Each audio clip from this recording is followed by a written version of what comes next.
Fala pessoal, tudo bem? Vamos continuar então com os nossos assuntos de motores, né? A gente conversou sobre o motor de passo, né? Falou sobre as suas utilizações, né? Como é que a gente faz brevemente a configuração das bobinas, né? Quais tipos de motores de passo existem, quais tipos de ligação que a gente pode fazer nos motores de passo. E agora a gente vai dar continuidade então nos nossos temas. A gente vai mudar de motor, tá? Sei que esse motor parece um motor que a gente já viu algumas vezes, mas na verdade esse aqui a gente já viu, tá? Que é o motor de corrente contínua com redutor, né? E agora a gente vai ver uma certa evolução desse motor, né? Esse motor de corrente contínua com um sensorzinho que a gente coloca aqui na parte traseira dele, acoplado ao eixo, tá? Mais conhecido também, tá, esse motor, como motor de corrente contínua com encoder. A grande diferença aqui, então, é essa palavrinha aqui, né? O tal do encoder. O que é o encoder, pessoal? Encoder é um sensor, tá? É um sensor. Sensor do quê? O encoder, pessoal, ele pode ser configurado de algumas formas diferentes, tá? Ele pode ser um sensor magnético, ele pode ser um sensor de luz, mas por enquanto nós vamos falar da característica desse motor para depois falar do tipo do sensor, tá? Bom, aqui a gente tem um motor de corrente contínua convencional. No caso aqui, se a gente quiser alimentar ele, a gente coloca uma tensão contínua aqui, limitada pelas características do motor. Então, por exemplo, 12 volts ele vai ter uma rotação, né? Se eu colocar 10 volts ele vai rodar um pouquinho menos, 8 volts um pouquinho menos, né? E assim por diante. Nesse caso aqui, pessoal, a gente tem também um motor de corrente contínua. Só que acoplado a esse motor, a gente possui um sensor aqui no eixo. Tá? O que esse sensor faz? Esse sensor consegue captar quantas voltas ou quantos pedaços de volta, né? Quantas meia voltas, quanto um quarto de volta que esse eixo está rotacionando. Tá? Então esse cara aqui vai fazer uma contagem. Vocês podem perceber aqui que ele tem muito mais fios, né? Muito mais ligações do que a gente configurou nas nossas aulas anteriores, né, do motor de corrente contínua convencional. Por quê? Porque agora, pessoal, a gente vai ter um circuito eletrônico acoplado aqui, né, que é o encoder, que são os sensores. Esse circuito eletrônico, ele precisa de uma alimentação também. Então a gente tem a alimentação convencional do motor, tá, que vai entregar ali os 12 volts para esse cara aqui. E a gente vai ter uma alimentação à parte, que é uma alimentação de potência muito menor, que vai ser a alimentação do encoder. Então, se o meu motor funciona a 12 volts, geralmente o meu encoder vai funcionar a 3.3 ou até a 5 volts, tá? Então, a gente possui aqui dois fiozinhos para ligar o motor, dois fiozinhos para acionar o circuito do encoder. E os outros dois fiozinhos, para que servem? Esses caras, eles são as saídas dos sinais. Sinal do que, né? Sinal dos sensores. Se vocês forem reparar, aqui no motor de corrente contínua convencional, a gente tem só dois terminais para fazer essa ligação, né? Aqui a gente tem 6 terminais. E todos esses 6 terminais, eles estão em torno desses dois terminais aqui centrais, tá? Então, a gente vai ter aqui, pessoal, um terminal que a gente pode chamar de terminal A, ou sensor A, e um terminal, o outro terminal aqui, tá? É o laranja e o azul, que a gente pode chamar de terminal B. Então, a gente vai ter aqui também, aliás, a gente vai ter aqui, então, dois sensores, ou magnéticos, ou de efeito Hall, ou de luminosidade, tá? Mas são dois sensores que conseguem detectar uma parte específica do meu eixo. Se a gente for pensar como que funciona esse cara, a gente pode encontrar algumas formas, tá? No caso aqui, a gente pode dividir esse sensor aí com encoder dessa forma aqui, tá? Então a gente vai ter um circuito eletrônico. Esse circuito eletrônico ele vai estar alimentando esse sensor, tá?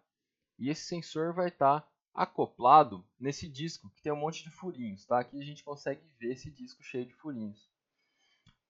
E acoplado ao eixo do motor. Esse disco que está cheio de furinhos, né, ele gira junto com o eixo do motor. E a gente tem aqui, pessoal, um LED. Esse LED ele envia um feixe de luz, tá? Tem que ser o mais reto possível, o mais canalizado possível para esse receptor. Esse receptor ele consegue saber quando que o LED está de frente com ele sem ter nenhum bloqueio, né? No caso, o bloqueio seria essa parte preta. No caso aqui, a parte vazada significa que o LED está conseguindo enviar um sinal de luz para esse receptor. Então, se a gente for pensar num gráfico, a gente vai ter aqui, né, o tempo, né, e a luminosidade que chega nesse meu receptor e o meu motor girando, né, numa velocidade aí específica, eu vou ter, quando está na parte não vazada, eu não vou ter sinal, não vou ter luminosidade no meu receptor. Quando estiver na parte vazada, eu vou ter luminosidade no meu receptor. E assim por diante, tá? Não vou ter luminosidade, vou ter luminosidade, certo? Quando isso acontecer, né, quando esse motor estiver girando, a gente vai ter esse tipo de onda. Isso nos faz concluir o quê? Né? A primeira coisa que a gente consegue perceber aqui é em que posição que o meu motor vai estar. Como assim, em que posição?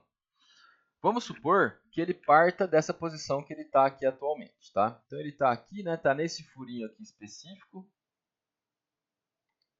Ele vai estar nesse furinho aqui específico, tá? E ele começou a rotacionar. Aí ele vai para esse, ele está nesse furinho, ele vai para esse, para esse, para esse, para esse, né? 1, 2, 3, 4, 5 vezes, né?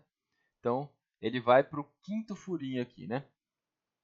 Se a gente fosse analisar um gráfico desse posicionamento aqui, quantas vezes que esse pulso aqui ocorreu, né? Que não ter luminosidade, ter luminosidade, não ter luminosidade, quantas vezes que isso ocorreu?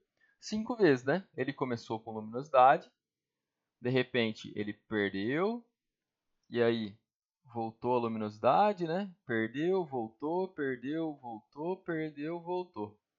Então eu sei que aqui foram 5 pulsos, ocorreram 5 pulsos, tá? Com esses 5 pulsos, sabendo quantos furos eu tenho no total, né? Vamos contar aqui. 1, 2, 3, 4, 5, 6, 7, 8, 9, 10, 11, 12, 13, 14, 15, 16, 17, 18, 19, 20, 21, 22, 23, 24, 25, 26, 27. Bom, vamos arredondar para 30, né?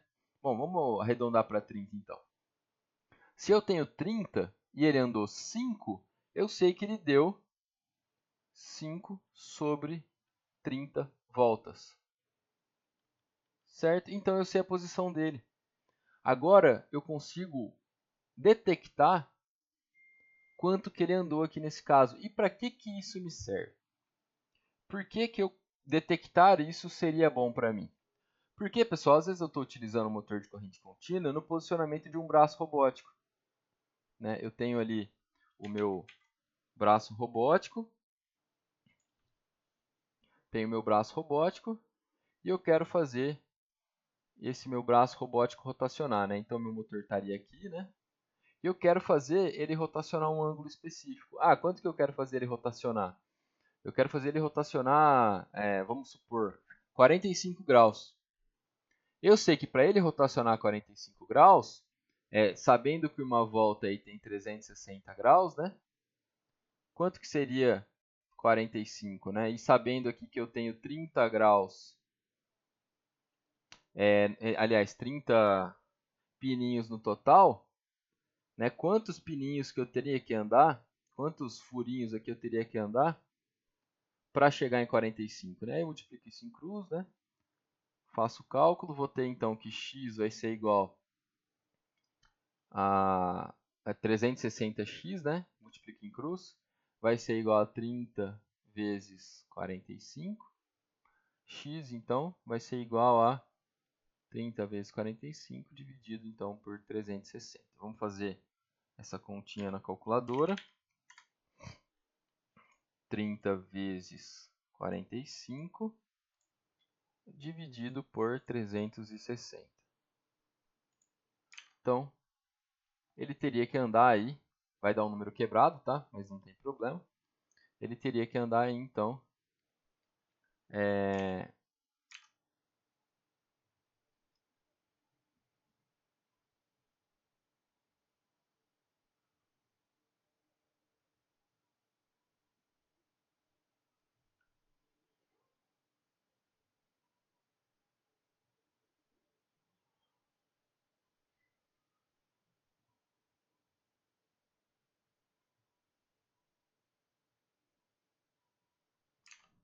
teria que andar, então, aproximadamente 3,75. Tá? Claro que a gente não consegue andar 3,75, mas a gente consegue aumentar a precisão aqui, aumentando o número de furos. Tá?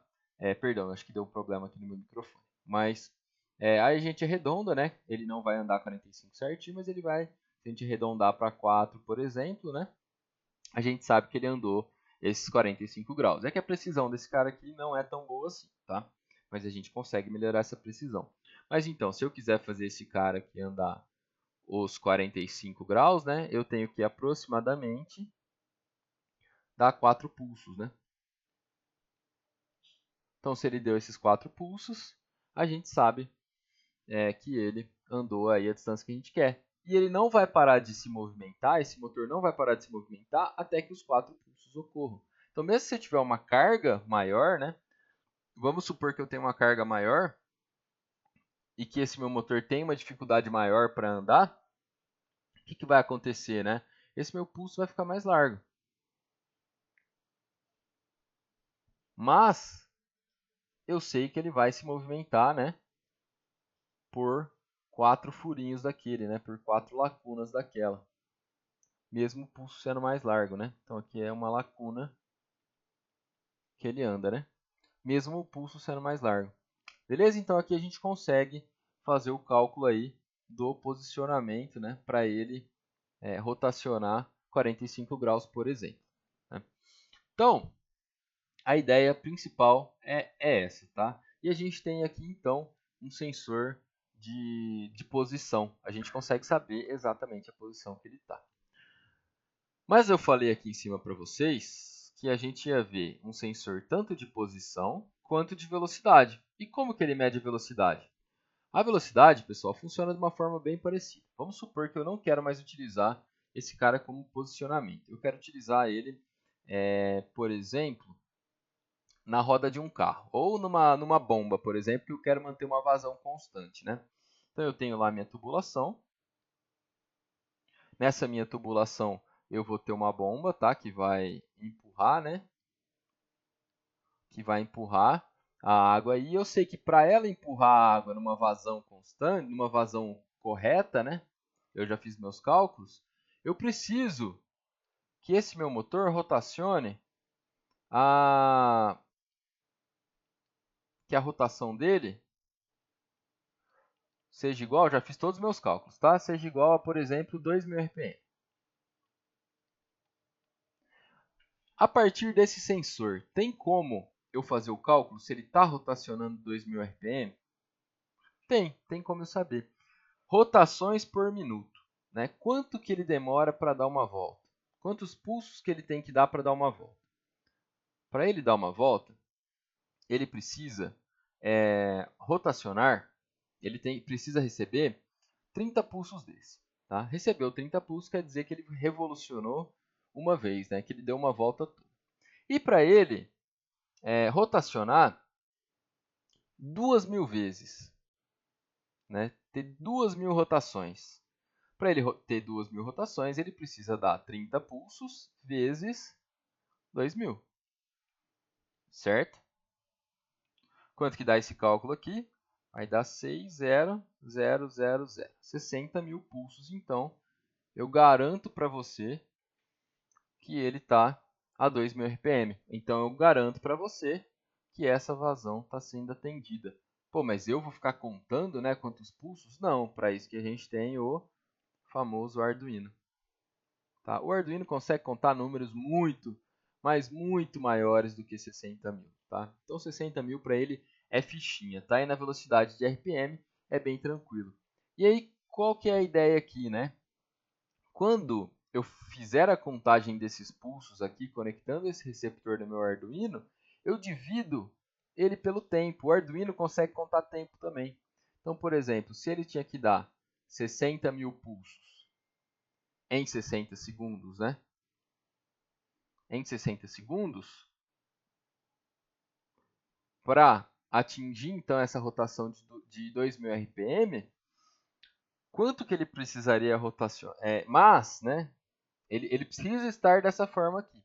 Mas pode ser que ele não esteja dando 60.000 pulsos. Por quê? Porque pode ser que essa carga aqui esteja muito alta para ele e ele não consiga rotacionar, dar 60 mil pulsos em 1 minuto. E ele está dando só 50 mil pulsos em 1 minuto. O que quer dizer isso? Quer dizer que eu preciso aumentar a velocidade de rotação desse meu motor aqui. Como que eu aumento a velocidade de rotação? Essa vocês já sabem, né? Aumentar a velocidade de rotação. Para aumentar a rotação, eu aumento também a tensão de alimentação desse cara.